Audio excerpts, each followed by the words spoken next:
So র file, কোনো designing র ফাইল বলতে আমরা কি বুঝি? যে র ফাইলটা করলে তোমার যে কোনো কাজে তুমি ইউজ করতে পারো। র ফাইল আমরা কেন রাখবো?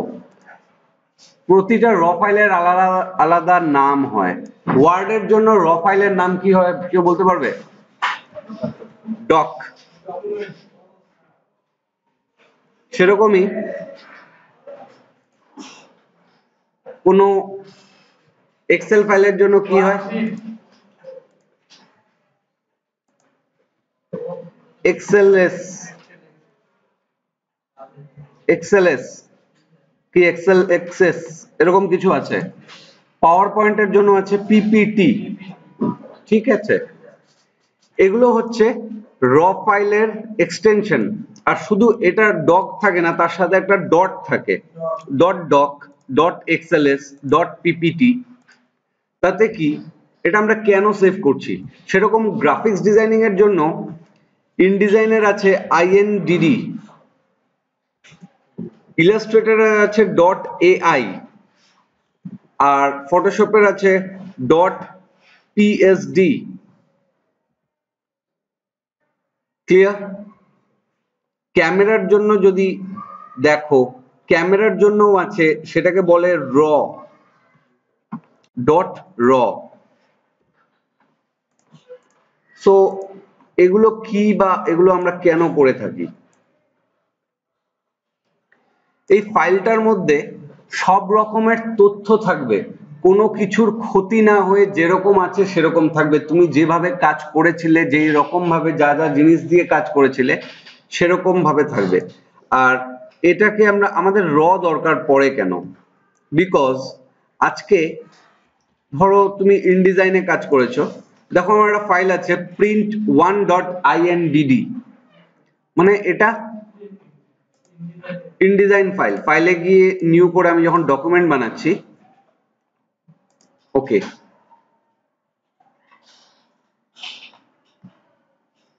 সো এখানে ধরো আমি একটা বক্স নিয়ে কাজ করলাম।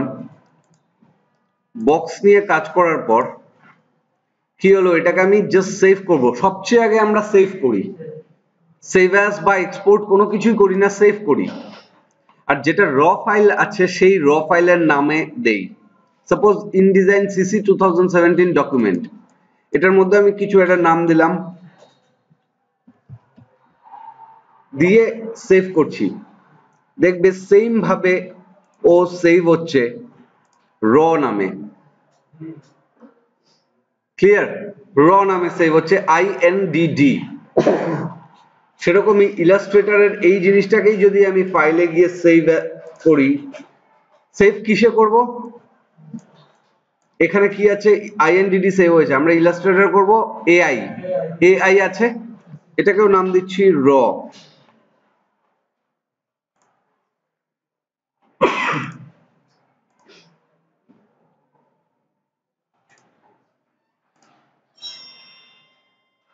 এটাকেও যখন র নাম দিয়ে আমরা সেভ করছি, দেখো এটা দেখাচ্ছে এআই, দুটোই র কিন্তু, বোঝা গেল?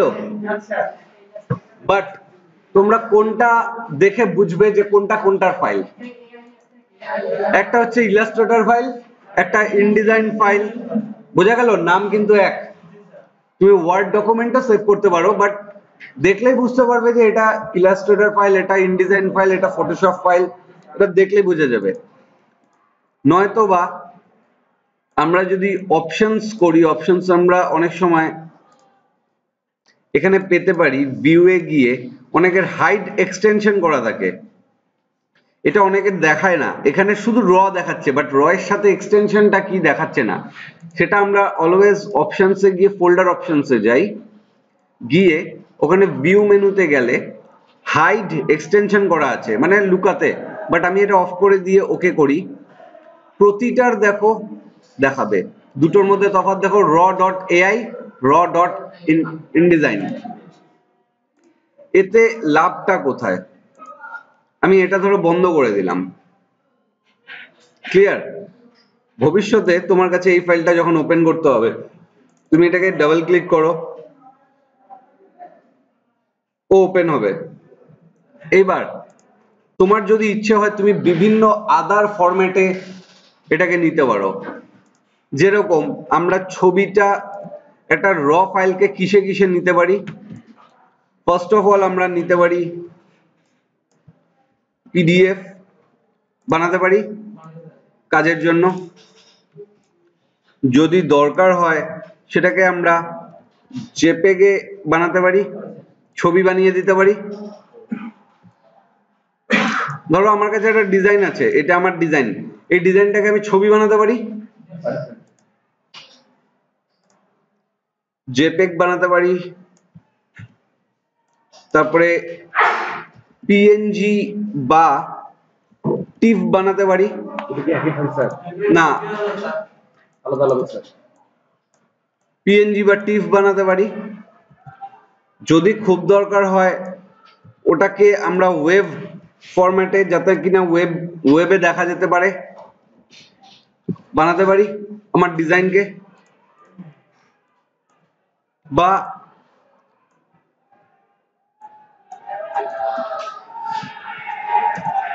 প্রিন্ট ডকুমেন্ট করতে পারি, প্রিন্টের জন্য যা ডকুমেন্ট দরকার হয়। সো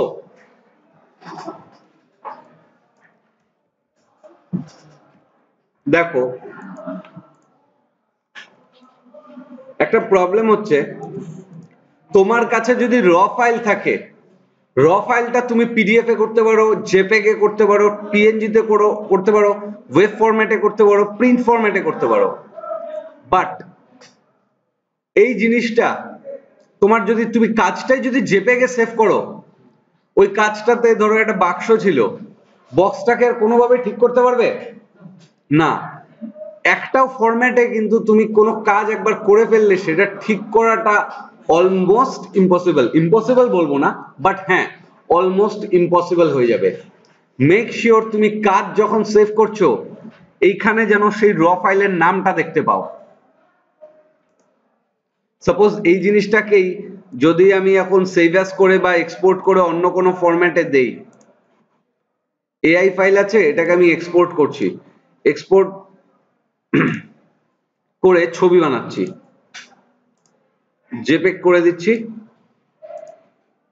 এক্সপোর্ট করছি, সাইজ যাচ্ছে, রেজলিউশন হাই করে দিচ্ছি, কোয়ালিটি হাই করে দিচ্ছি, ওকে, এভরিথিং ইজ ডান।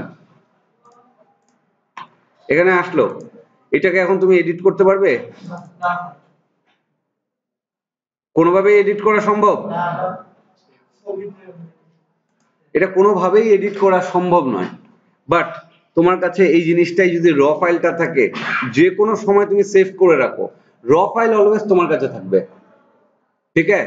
র ফাইলের সাথে সাথে ক্লায়েন্টকে তোমার একটা পিডিএফ, এইটারই র ফাইলেরই একটা পিডিএফ দিতে হবে প্রিন্ট করার জন্য, বা নর্মাল একটা প্রিন্ট ফাইল দিতে হবে। র ফাইল দেবে, প্লাস পিডিএফ দেবে, প্লাস জেপেগ দেবে, প্লাস পিএনজি দেবে। 1 2 3 4, এই চারটে ফাইল একটা জিনিসের, চারটে ফাইল চার রকম ভাবে দিতে হবে, যাতে কিনা ক্লায়েন্টের যদি ছবি দরকার পড়ে ছবি ইউজ করবে, যদি ট্রান্সপারেন্সি দরকার পড়ে লোগো হিসাবে ট্রান্সপারেন্সি ইউজ করবে, যদি প্রিন্ট করাতে হয় পিডিএফ ইউজ করবে, আর যদি কখনো এডিট করতে হয় র ফাইলটা ইউজ করবে। বোঝা গেল? এই চারটে ফাইল আমরা অলওয়েজ ক্লায়েন্টকে দিয়ে দিই, বিকজ এই জিনিসটাই দরকার পড়ে ক্লায়েন্টের, এই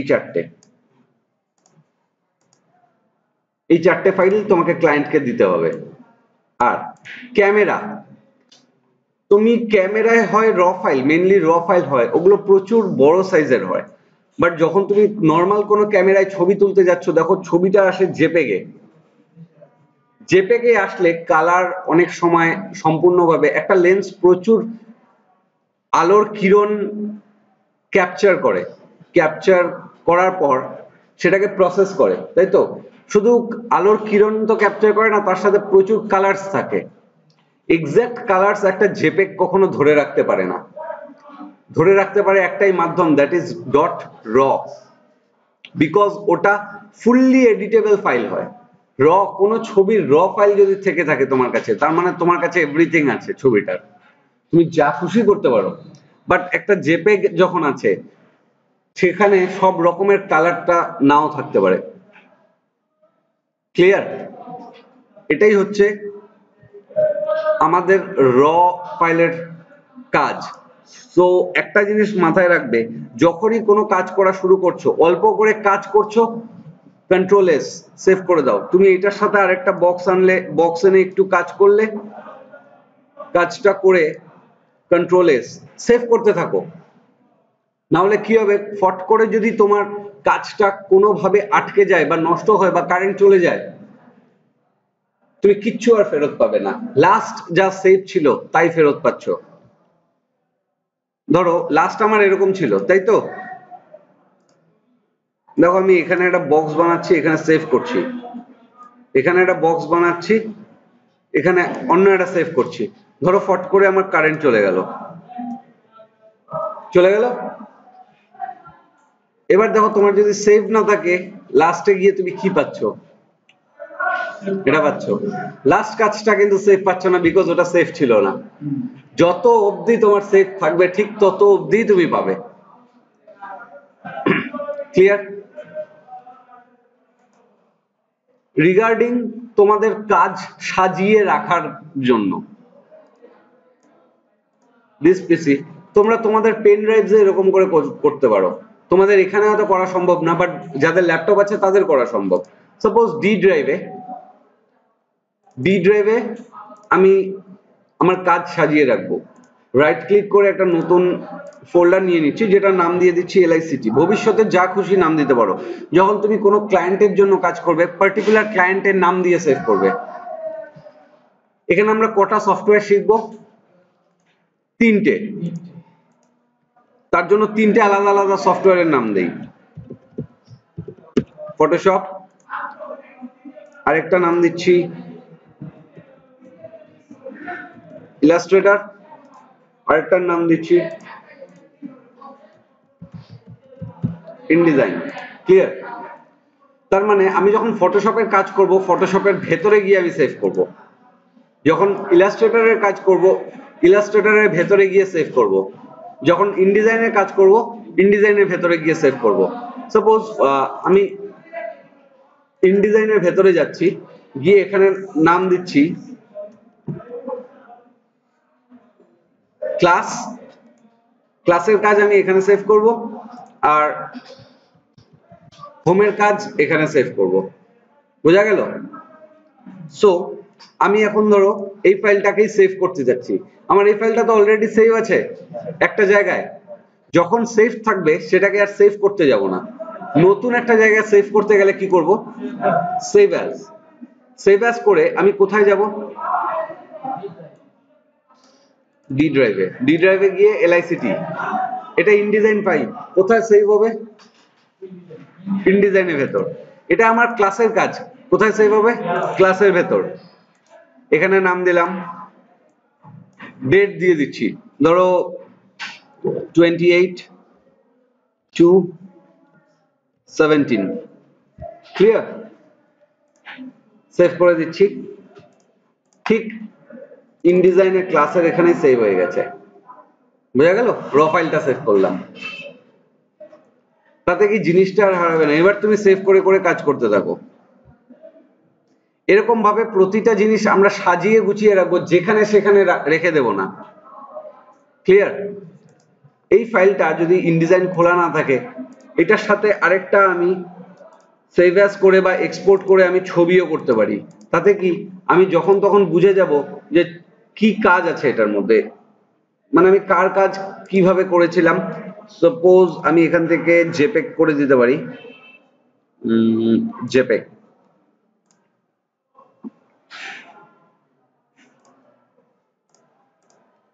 এটার সাথে যদি এটা থাকে, তাহলে তুমি আরামে দেখতে পারবে যে ছবিটা কি আছে। তখন তুমি দেখে বুঝে গেলে আচ্ছা এই কাজটা আমি করে রেখেছিলাম। তার মানে আমি আর কি করি, একটা র ফাইল আর তার সেটাকে চেনার জন্য একটা ছবি রেখে দিই। কারণ র ফাইল ওপেন করতে গেলে অনেক সময় লাগে, তাই না? তুমি ছবিটা দেখলেই বুঝে যাবে যে আচ্ছা এই কাজটা আমি করে রেখেছি। তখন তুমি র ফাইলটা দেখে ওপেন করো। 100টা র ফাইল আছে, বুঝবে কেমন করে কোন কাজটা, তাই না? র ফাইলের শেষে আমি একটা ছবি এক্সপোর্ট করে নিই। 100টা পেজের ছবি থাকতে পারে, বাট তোমার 100টা পেজ দরকার নেই। তোমার কি দরকার আছে? তোমার প্রথম পেজটা দেখলেই তো তুমি বুঝে যাবে যে কোন কাজটা করেছো তুমি। তো সেই জিনিসটাই আমরা এখানে করে থাকি।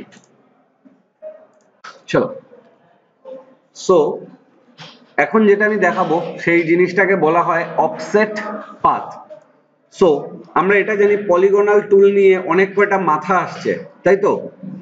অনেক কয়টা দিক আসছে। এটাকে কম করার বা বেশি করার জন্য কি করব আমরা? অ্যারো কিটা ইউজ করে এটাকে করব। আর এটা ভালো মতন বসানোর জন্য শিফটটা ধরলেই ভালো মতন বসবে। সো ধরে নিচ্ছি এটা আমার পাথ। এটার আউটলাইনটাকে আমি চেঞ্জ করে নিচ্ছি কালারে, রাইট? এবার আমাকে যদি বলা হয় এখান থেকে সমানভাবে একটা জায়গা দিয়ে কাটতে, সাপোজ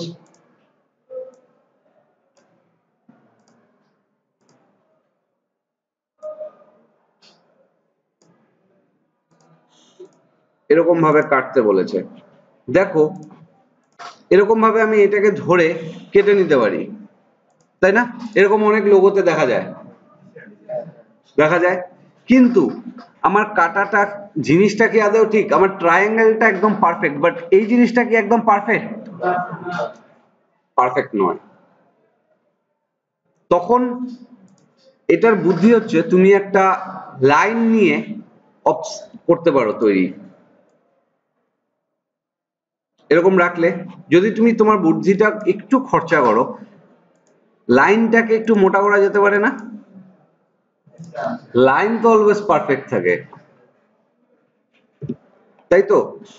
তো এবার কি করা যেতে পারে? একটা লাইনকে এরকম রেখে তুমি কি করো, এই লাইনটাকে ভেঙে নাও। লাইন দিয়ে কিন্তু কখনো আমরা কাটি না। আমরা যদি লাইন দিয়ে কাটার চেষ্টা করি, লাইন দিয়ে সেরকম ভাবে কাটে না। কাটলো না, আমার লাইন দিয়ে কাটা যাবে না। লাইনটাকে তুমি ফিলে কনভার্ট করে নিতে পারো।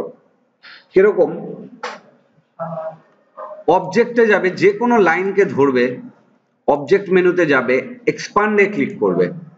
ক্লিক করে লাইনটা কি স্ট্রোক না ফিল? স্ট্রোক। লাইনকে আমরা স্ট্রোক বলি। আর ওকে করবে, দেখো ও কিন্তু নর্মাল হয়ে গেল, হলো না? লাইন আছে আর লাইন নেই, ও একটা ফিল কালার হয়ে গেছে। কন্ট্রোল জেড করে যদি দেখো, দেখো লাইন এখানে দেখো, তাহলে বুঝতে পারবে এটা ফিল না স্ট্রোক। কোনো জিনিসকে ধরলে তো এখানে দেখায় যে এটা ফিল না স্ট্রোক। কি দেখাচ্ছে? এটা স্ট্রোক। অবজেক্টে গিয়ে এক্সপ্যান্ড করে কি এক্সপ্যান্ড করবে? এটার স্ট্রোকটা। অবজেক্টে গিয়ে এটার স্ট্রোকটা এক্সপ্যান্ড করবে না ফিলটা করবে? ফিলটার কখনো এক্সপ্যান্ড হয় না, এক্সপ্যান্ড হয় স্ট্রোক। ওকে করো, এবার দেখো কি দেখাচ্ছে, এটা ফিল হয়ে গেছে। এবার যখন ধরে তুমি এটাকে এক্সপ্যান্ড করবে, হলো? বোঝা গেল? নেক্সট, এটা গেল জাস্ট লাইনের ক্ষেত্রে।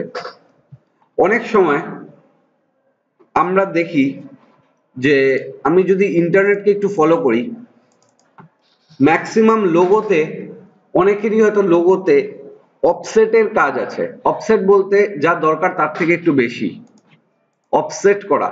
তোমার নর্মাল জায়গা থেকে অফ বা অনসেট, ভেতরে বা বাইরে কেটে নেওয়া, এই জিনিসটাকে বিভিন্ন নাম আছে অফসেটের।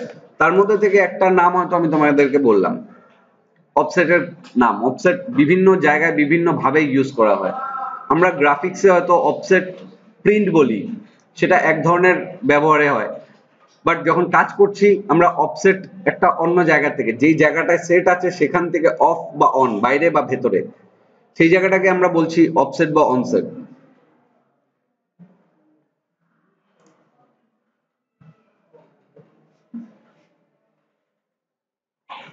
ওয়েট, জাস্ট গুগল আসছে না।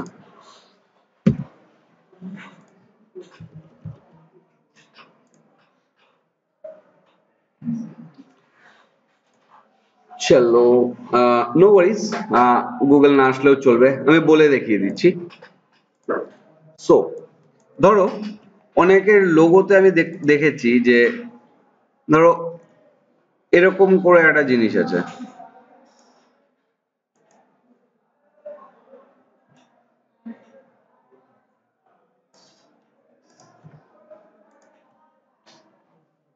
এরকম ভাবে কিছু হয়তো এটা আছে।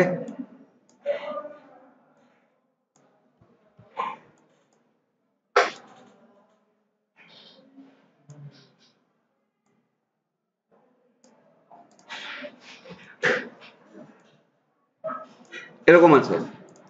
এর সাথে দেখা যায় যে এই জায়গাটা দিয়ে সাদা ভাবে কেটে গেছে, এই জায়গাটা দিয়ে, বলতে তুমি যদি নর্মালি সাদা রেখে দেখার চেষ্টা করো, এই জায়গাগুলো এরকম থাকে।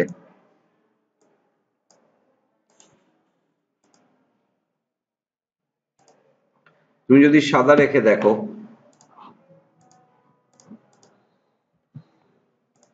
এরকম ভাবে থাকে না?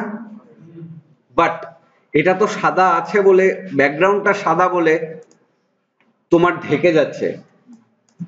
এইটা যদি অন্য কোনো কালারের উপর থাকে তাহলে দেখা যাবে। আর এটাও দেখা যাচ্ছে যে সাদাটা ভালো মতন কাটেনি। এইটা যেরকম ভাবে আছে ঠিক সেরকম ভাবেই অতটাই দূরত্বে কাটতে হবে, তাই তো? এইসব জিনিসকে করার জন্য আমরা অফসেট পাথটাকে ইউজ করি। ফার্স্টে এটাকে ধরবো, যেটার অফসেট পাথ করব তাকে ধরবো, ধরে নিয়ে অবজেক্টে গিয়ে পাথ আর অফসেট পাথ, অফসেট পাথ করে তুমি যদি প্রিভিউ দাও, দেখো ও দূরত্ব তৈরি করছে, আরেকটা সেম জিনিস থেকে আরেকটা অফসেট করছে। আমার এতটা দরকার নেই, 0.07 করি, এতটা, তার থেকেও কম করলে পারি, মেবি 4। ঠিক আছে, তোমার যতটা দরকার। তোমার 1 যদি বেশি হয়, 0.1 যদি বেশি হয়, 1 এর কম কি হবে? 0.9, 1 এর থেকে এক কম 0.09, 0.1 এর থেকে কম কে আছে? 1 এর আগে একটা 0 লাগবে আর 9 হবে। সো এরকম ভাবে আমি দেখছি না আমার এতটাও দরকার নাই, আমার 4 ঠিক আছে। ক্লিয়ার? ওকে করলাম। এটাকে ধরে এটার সাথে এবার যদি কেটে দাও, দেখো ইটস আ পারফেক্ট, তাই না? সেম ভাবে তুমি যে কোনো শেপ বানাতে পারো, ক্রিয়েট এনি শেপ। ধরো এরকম ভাবে আছে, বা আরো বেটার যদি করতে হয়,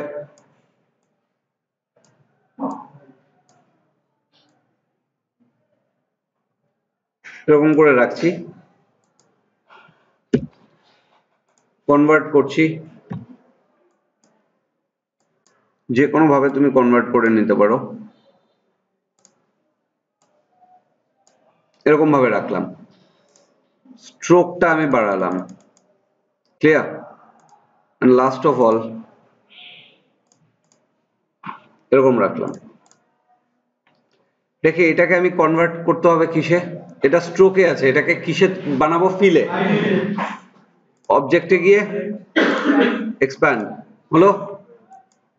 এবার এটাকে তো কাটবো না, কাটবো এটার বাইরে দিয়ে, অবজেক্টে গিয়ে পাথ আর অফসেট পাথ, অফসেট পাথ করে প্রিভিউ করে নাও, এতটা দরকার নেই আমার, হয়তো 3 বা 2 হলে হবে।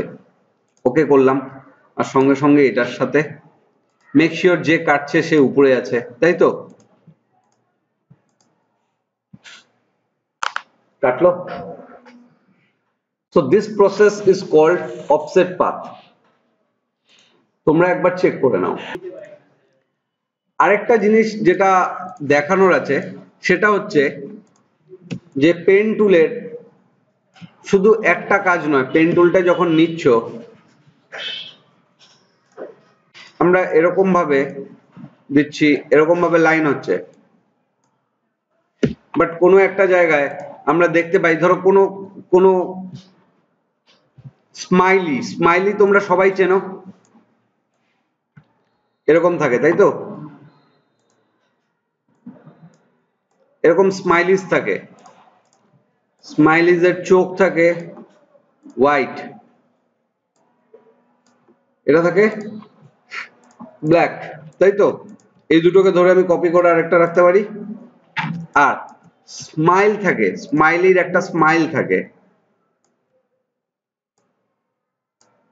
থাকে, আর ওটার কালার হয় ব্ল্যাক, এরকম থাকে কি? বা একটু মোটাও যদি করি,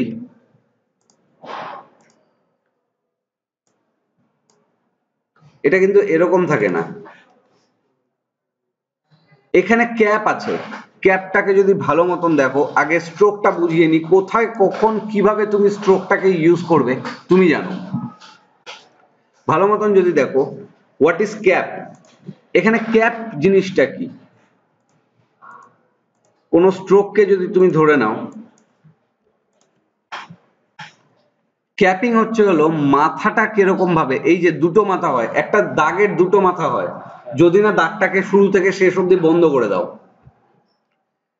ক্যাপ প্রথমটা হচ্ছে পয়েন্টের সাথে মাথাটা থাকবে, যেখানে পয়েন্টটা শেষ ওখানেই মাথাটাও, দেখো এই পয়েন্টটা এখানে শেষ হয়েছে, কালোটাও ওখানেই শেষ হয়েছে, তাই তো?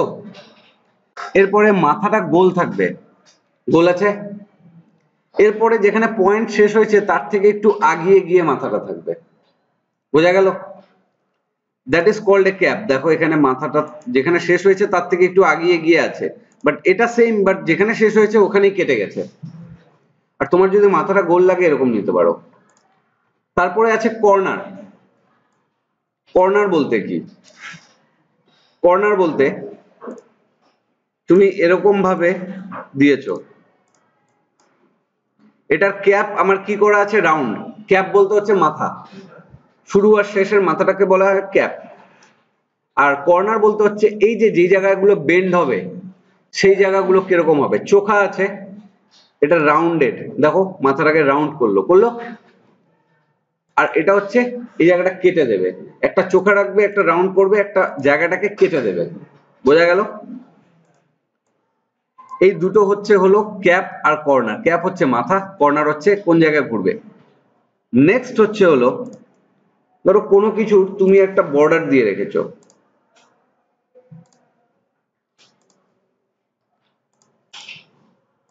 জেনারেলি আমাদের লাইন যেখানে হয়, লাইনের উপর দিয়ে বর্ডার হয়, মানে যতটা লাইনের বাইরে ততটা ভেতরে, মানে লাইনটা থাকবে মাঝখানে। এরপরে আছে লাইনের ভেতরে বর্ডার, দেখো লাইনটার থেকে ভেতরে হলো বর্ডার, আর তারপরে হচ্ছে লাইনের বাইরে বর্ডার বা স্ট্রোক যেটাকে বলে থাকি। ক্লিয়ার? এখন তুমি কোন স্ট্রোককে বাইরে রাখবে না লাইনের ভেতরে রাখবে না লাইনের উপরে রাখবে সেটা তোমার উপর। ক্লিয়ার? এরপরে আরেকটা আছে,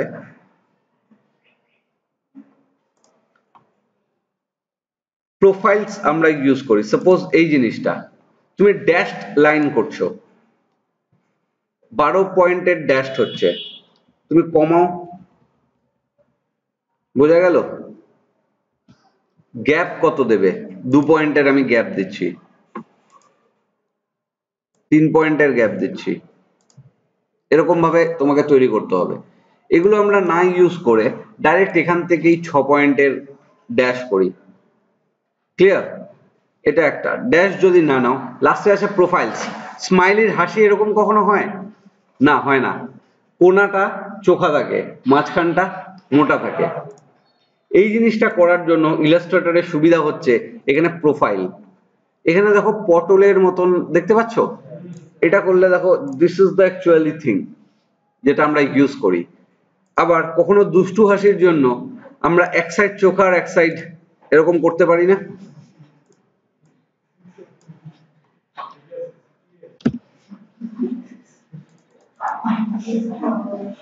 এরকম করে এই জায়গাটা করছি এরকম। ক্লিয়ার? আর লাস্টে কি করছি, এখান থেকে এত অবধি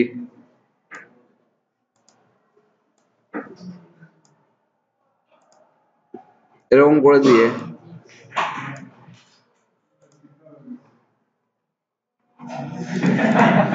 clear? So this is just a joke, I was just joking. So হ্যাঁ, জিব্বাটার কালার সাদা,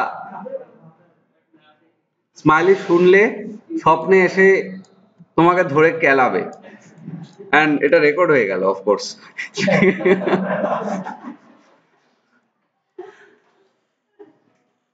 So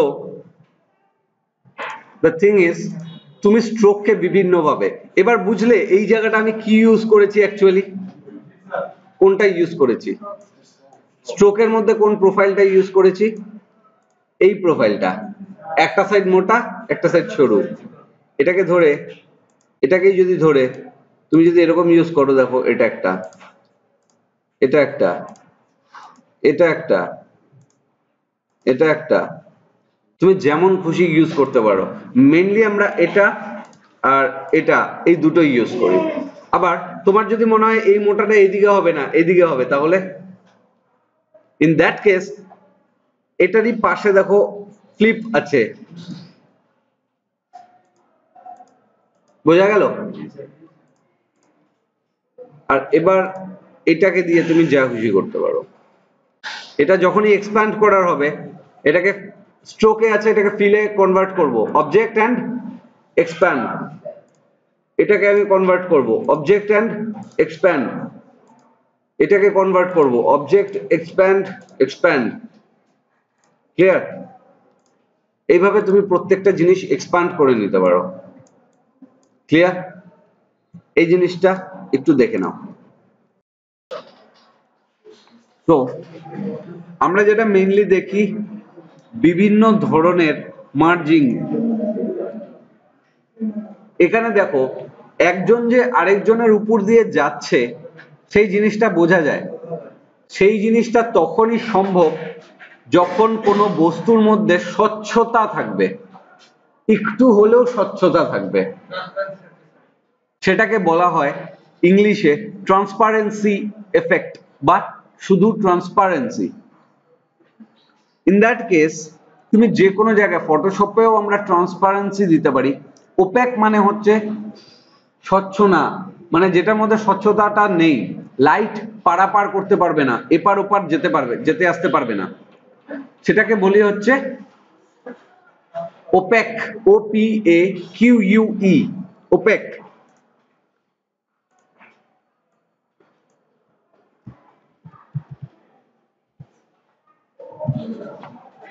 এই জিনিসটাকে আমরা বলি হচ্ছে ওপেক। ওপেক বলতে যেটা স্বচ্ছ নয় সেই জিনিসটাকে বোঝায়। আর আরেকটা হয় transparent. Clear?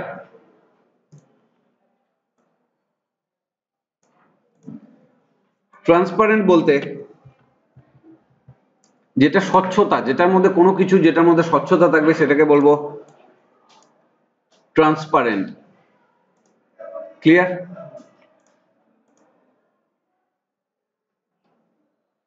So first of all আমি জাস্ট একটা পাতা ড্র করছি।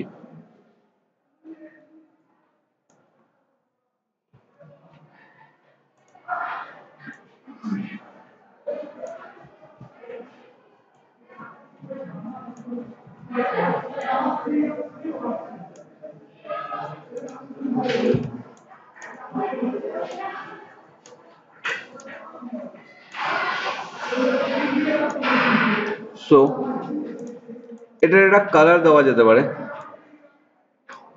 মেবি এই কালার। ক্লিয়ার?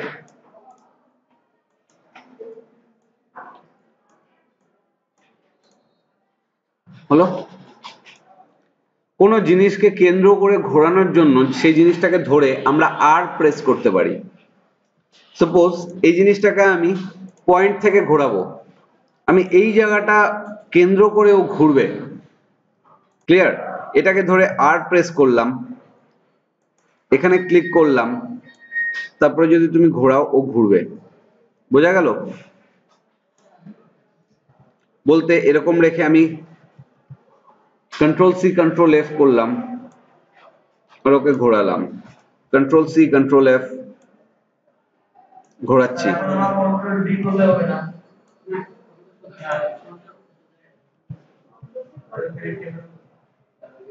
বোঝা গেল? এরকম রাখলাম, ধরো আবার কন্ট্রোল সি কন্ট্রোল এফ এরকম রাখছি। প্রতিটার আমরা কালার চেঞ্জ করে নিই।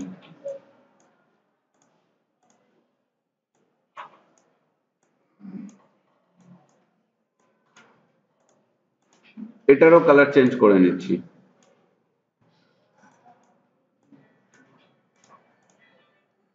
এন্ড এটার একটা ব্লুইশ টোন দিয়ে দিচ্ছি। ক্লিয়ার? এবার যদি মনে হয় এটা একটু বেশি আগিয়ে গেছে, সো ইন দ্যাট কেস আমি এটাকে ঠিক করতে পারি।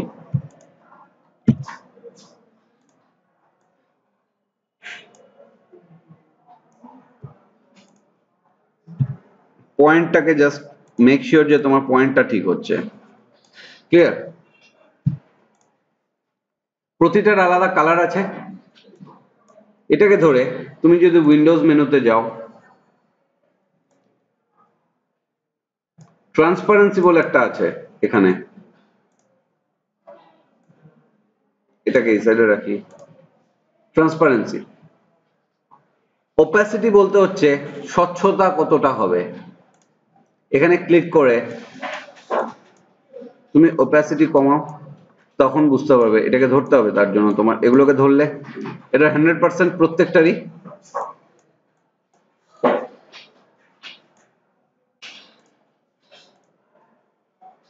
বোঝা গেল।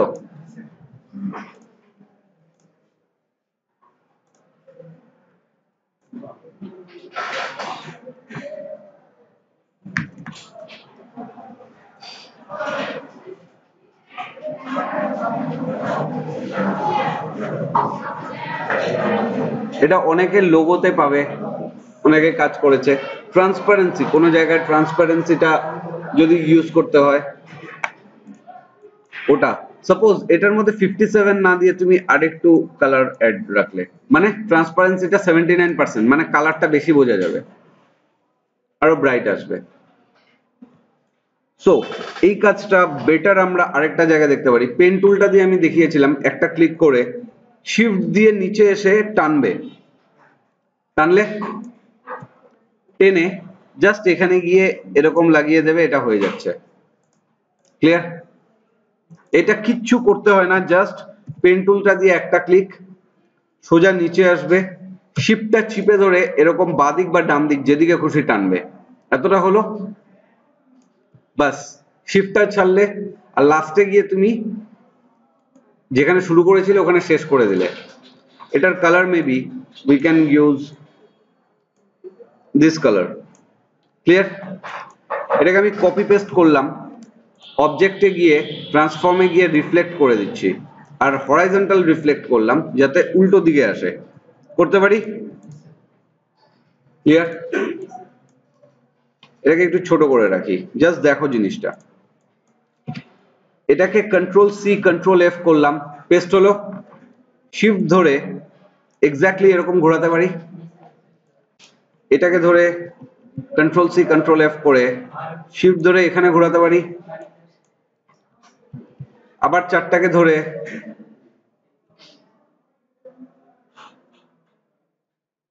এরকম রাখতে পারি। এগুলোকে ধরে দরকার আছে এরকম রাখতে পারি। লাস্টে সবগুলোকে ধরে first of all use a multiply, তাতে অনেকটা জিনিস বুঝতে পারবে। and next of all use a transparency.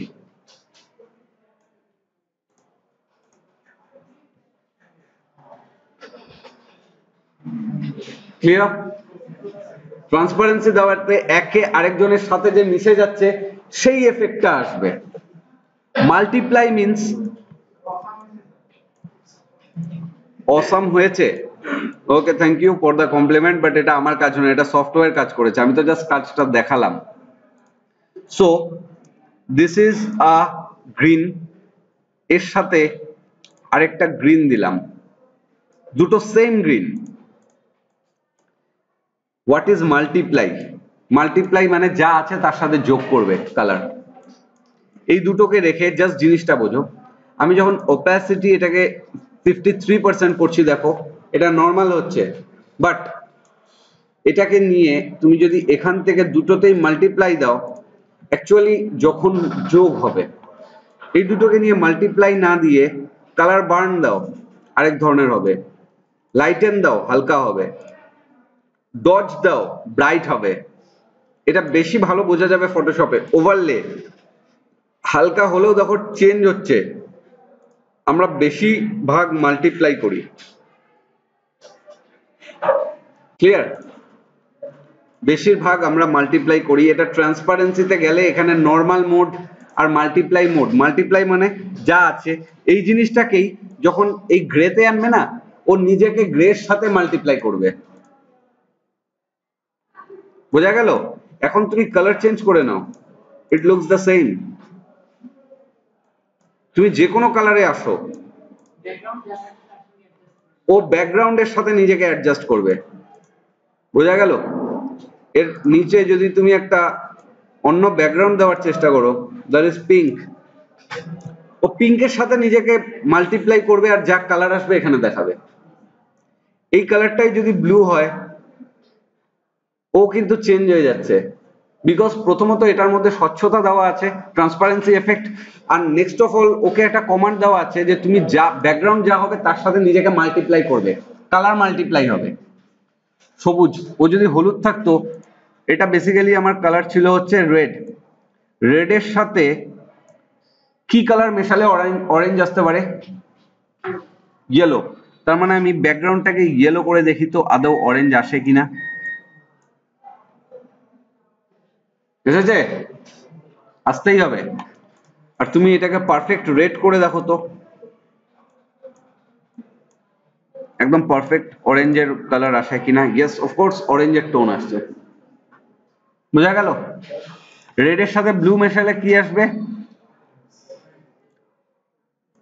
রেডের সাথে ব্লু মেশালে ভায়োলেট আসে।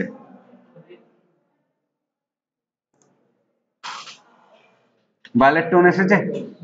আসতেই হবে। Multiply, better red and blue দিয়ে বোঝো। Let's remove this, let's remove this. এটাকে একটা পারফেক্ট টোন দিই, ব্লু। এটা আমরা জানি প্রাইমারি কালার আর সেকেন্ডারি কালারের মিশ্রণটা। এটা নিলাম, অ্যান্ড একটা ডিফারেন্স দেখো, সিএমওয়াইকে তে আমি আর জি বি যা দিচ্ছি, কন্ট্রোল এন করে আরেকটা নিই, ঠিক আছে, আরেকটা ফাইল নিই, ওটার মধ্যেও সিএমওয়াইকে করি, ওটার মধ্যেও সিএমওয়াইকে করে নিই, সরি ওটাকে আরজিবি করবো আমরা। দেখো দুটো কালার টোনের ডিফারেন্সটা, বলেছিলাম না আরজিবি এন্ড সিএমওয়াই কে দুটো আলাদা আসে, সিএমওয়াই কে না করে আরজিবি ক্রিয়েট করি। এটার মধ্যেও আমরা zero red, zero green, blue 100% করে একটা বক্স আঁকাই। দেখো এটার মধ্যেও কালার ভ্যালু কত আছে? রেড কত আছে? 0, গ্রিন 0, ব্লু 100%।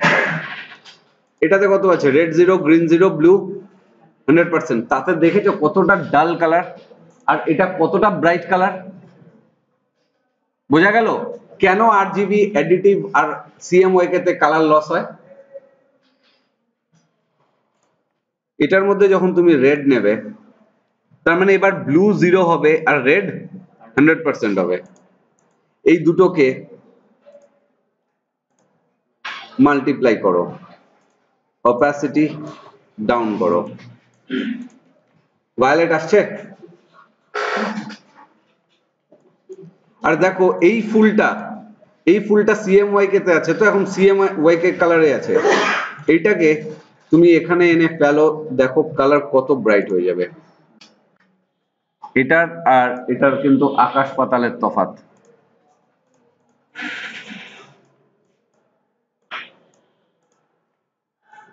এটাকে যখন ইউজ করছো, রেডটা পিওর রেড ইউজ করো, অনেক ব্রাইট দেখাবে। বোঝা গেল আরজিবি এন্ড সিএমওয়াই এর তফাৎটা, প্লাস ট্রান্সপারেন্সি এফেক্ট। অনেক সময় এরকম হয়, ধরো তুমি এখানে একটা আমি লোগো দেখেছিলাম, সি বোধহয় সি দিয়ে লেখা ছিল,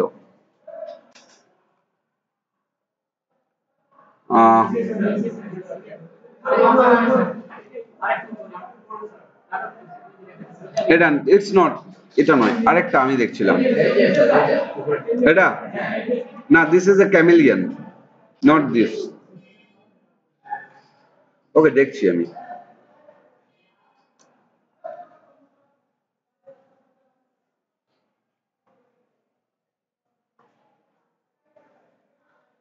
সি দিয়ে একটা লেখা ছিল, ওটার মধ্যে অনেক কিছু ছিল।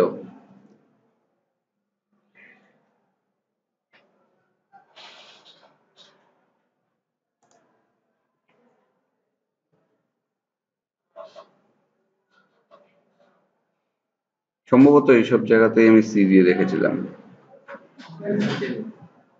এই যে এটা, এবার বলতে পারো এটা কিভাবে করেছে? এই লোগোটা কিভাবে করা? দেখো, জাস্ট সি লিখেছে, বড় করা,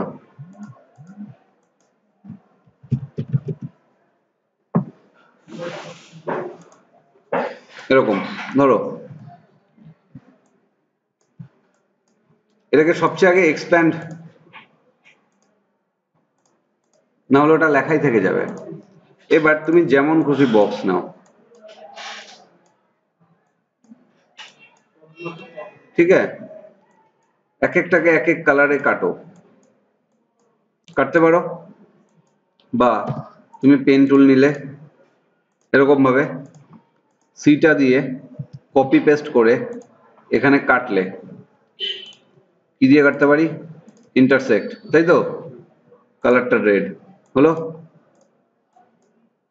বোঝা গেল? আবার আমি এরকম নিচ্ছি, এটাকে কপি করতে হবে তো, অরিজিনালটা তো থাকবে, গ্রিন। আবার ধরো এরকম নিচ্ছি, এটা নিচ্ছি, কপি পেস্ট, এটাকে ধরে কাটছি, এটা তোমরা জানো, করিয়েছি, এরকম করলাম, কপি পেস্ট, এটাকে ধরে কাট, এটা করেছো,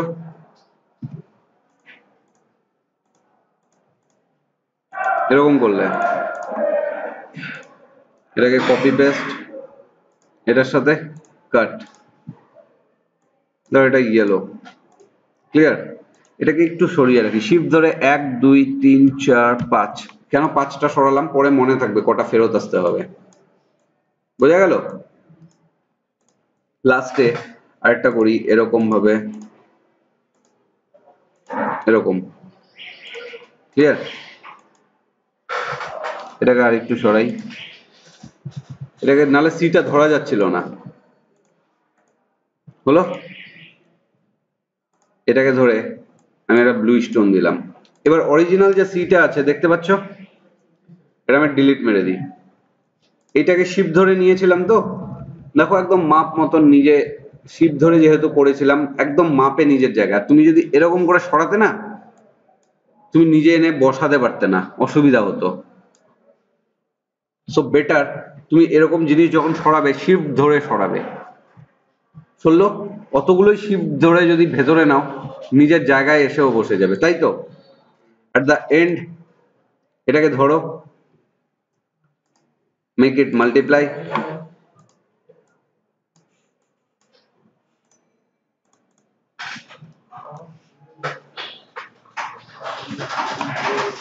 এবার বুঝেছো জিনিসটা কতক্ষণের কাজ হতে পারে? বাট লুক, কতটা দুর্দান্ত লাগছে, তাই না? যে কোনো জিনিসের উপর তুমি করতে পারো। So let's take a look.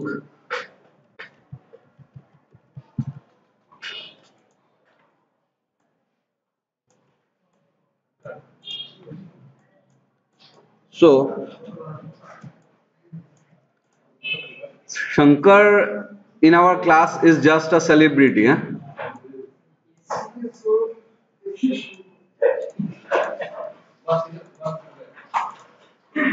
So Shankar, this is your name. So প্রথমে আমি কি করছি, এরকম ভাবে কেটে নিচ্ছি, শঙ্করের অরিজিনালটাকে কি করতে লাগবে? কপি পেস্ট, এটাকে ধরে কালার, তাই তো, এটা রেড, তুমি যেমন করে খুশি করতে পারো,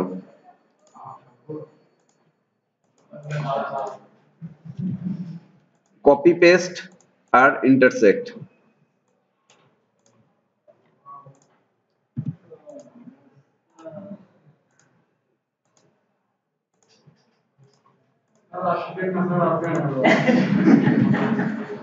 অজ্ঞান হওয়ার কিছু নেই।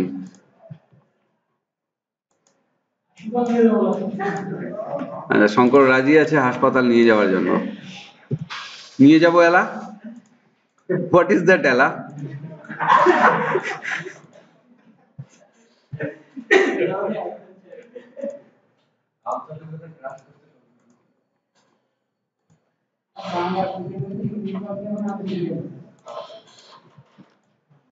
এটা দিলাম।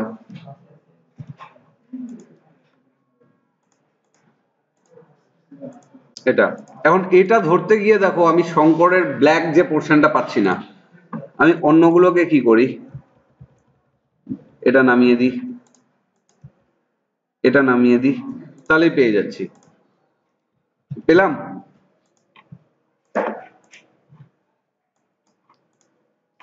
এবার যেটা যেরকম ছিল শিপ ধরে যেহেতু নামিয়েছিলাম, দেখো আমার সরাতেও কোনো অসুবিধা নেই, যে যার জায়গায় পৌঁছে যাবে। হলো? এটাকে ধরলাম, অরিজিনালটা কিন্তু ডিলিট করে দিয়েছি কাজ শেষ করা, পুরোটাকে কভার করেছি অরিজিনাল ডিলিট, এন্ড লাস্টে I take a multiply over here.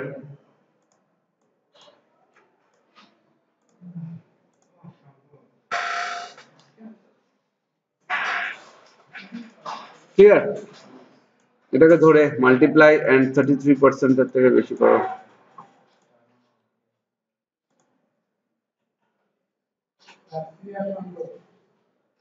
Clear?